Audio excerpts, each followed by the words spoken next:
For 5,000 years, this circle of silent stones has just been sitting there on Salisbury Plain, holding its secrets super close. It is, without a doubt, one of the world's most famous and most mysterious prehistoric monuments.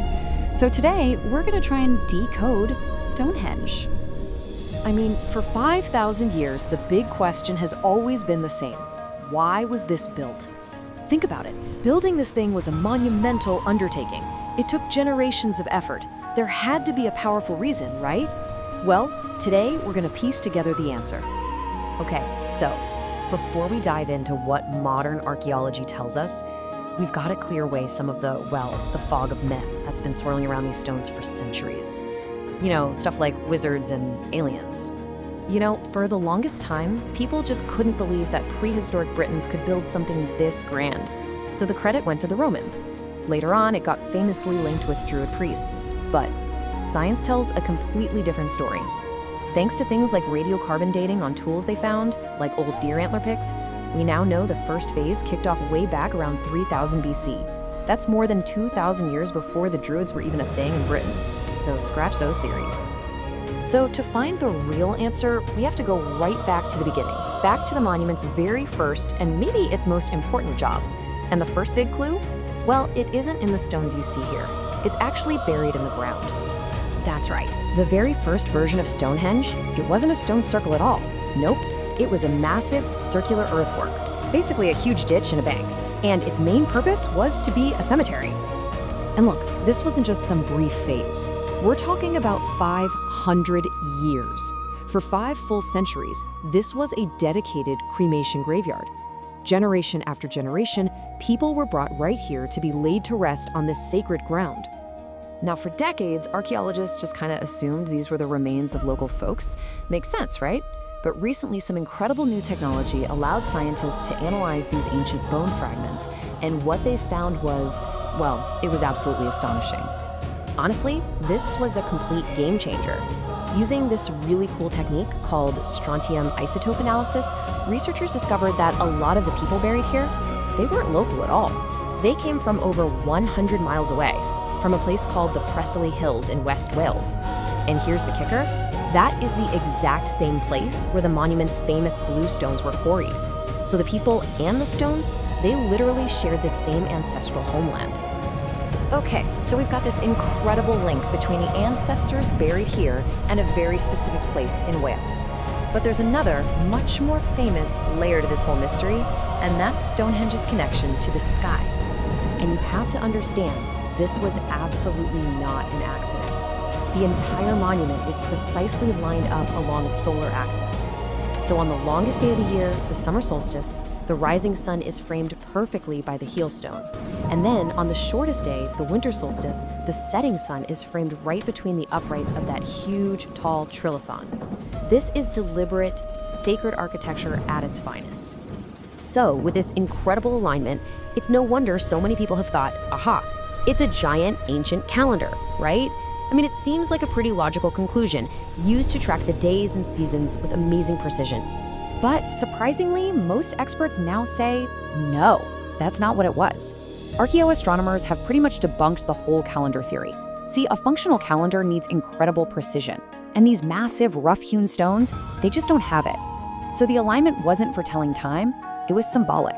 It's better to think of it less like a clock and more like a temple, built specifically to mark those sacred turning points of the year. All right, so we've got a home for Welsh ancestors, and we've got a temple for the sun.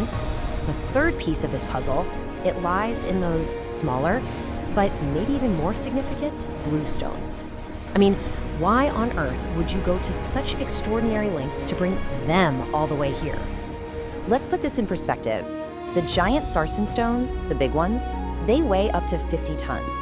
A massive undertaking, for sure, but they were sourced locally, only about 15 miles away. The bluestones, though, they were quarried and then transported over 150 miles from Wales.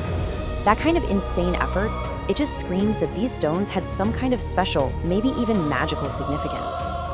And it turns out, there's a lot of evidence that suggests the bluestones themselves were believed to have healing powers. For one, they were quarried in a part of Wales that has long been associated with healing springs. We've also found skeletons near Stonehenge with signs of really serious illness, which suggest people were making pilgrimages here hoping for a cure. And get this, archaeologists even found that little fragments were deliberately chipped away from the blue stones, probably to be kept as powerful, healing good luck charms or talismans.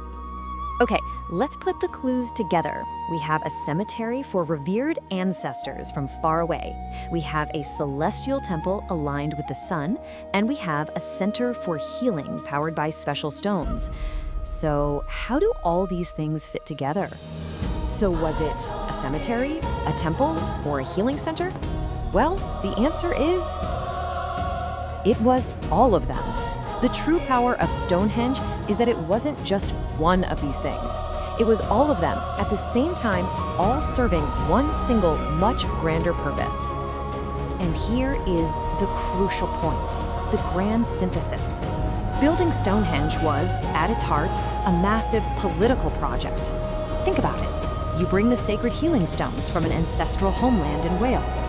You bury the bones of those very same ancestors within the sacred circle. You align the whole thing with a sky that everyone shares.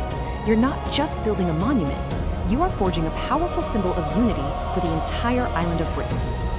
And you know what? There was a really urgent reason for this whole epic undertaking.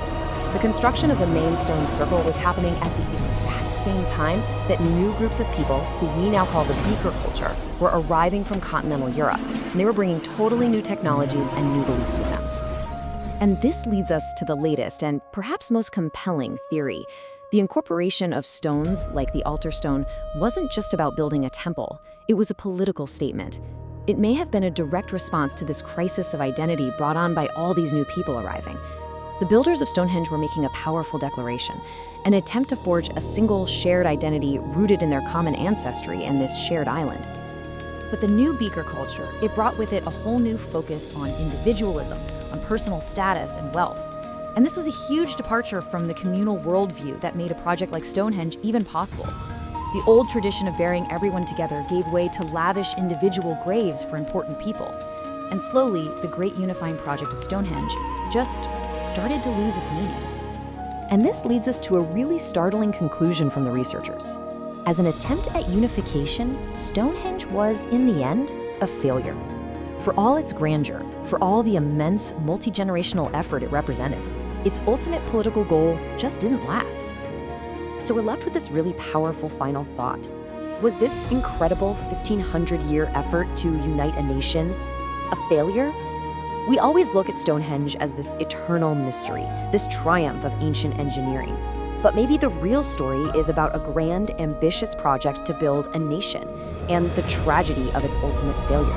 A monument not just to the sun and the ancestors, but to a lost vision of unity.